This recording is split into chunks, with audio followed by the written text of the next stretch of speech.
वालेकुम। Second term day 10 unit number 4 में आज हम लोग करेंगे पेज नंबर 43 की रीडिंग। पेज नंबर 43 में आपको स्टार्ट मेन्यू में जितने भी प्रोग्राम्स होते हैं और सॉफ्टवेयर के जितने भी प्रोग्राम्स होते हैं उनके बारे में आपको बताया जाएगा।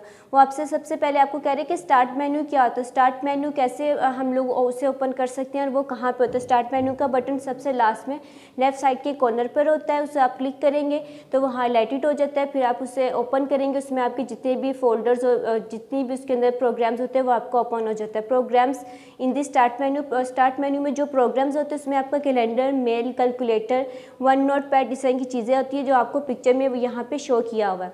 सॉफ्टवेयर क्या होता है, सॉफ्टवेयर जो हम लोग अपने कंप्यूटर में कोई चीज़ को इंस्टॉल करते हैं यानी कि डाउनलोड करते हैं वो हम लोगों का सॉफ्टवेयर कहलाता है। इस सॉफ्टवेयर में नोटपैड, पेंट, कैलकुलेटर और माइक्रोसॉफ्ट एज होता है। अब देखिए आपका एडिशनल क्वेश्चंस में सबसे पहले है व्हेन स्टार्ट मेन्यू अपीयर। इसी पेज की रीडिंग में है कि स्टार्ट मेन्यू कब अपीयर होता है, जब आप when we click on the start button, जब हम स्टार्ट बटन को क्लिक करते हैं तो हमारे पास स्टार्ट मेन्यू ओपन हो जाता है। तो आप लोग सबसे पहले राइट करें when,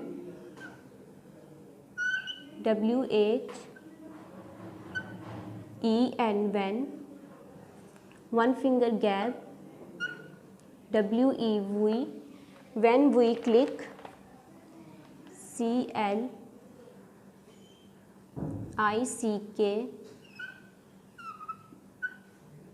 when we click on the on, THE the start button, START start, one finger gap, BUTTON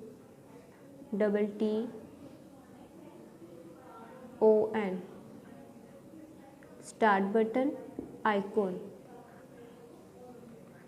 ICON icon. वो आपको कह रहे हैं कि जब हम स्टार्ट बटन आइकॉन को हम लोग क्लिक करते हैं तो हम लोगों के पास स्टार्ट मेन्यू अपीयर हो जाता है। अब क्वेश्चन नंबर 2 है how many programs in this start menu. Start menu में कितने प्रोग्राम्स होते हैं। सबसे पहले होता है कैलेंडर, CALENDAR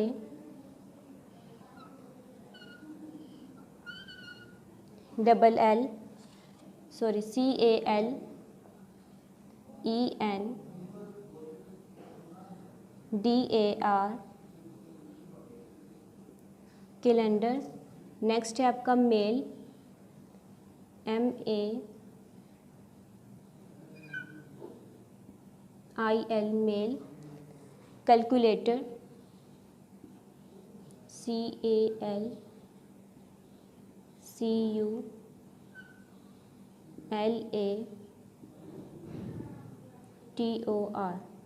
कैलकुलेटर। और लास्ट है आपका वन नोट पैड, AND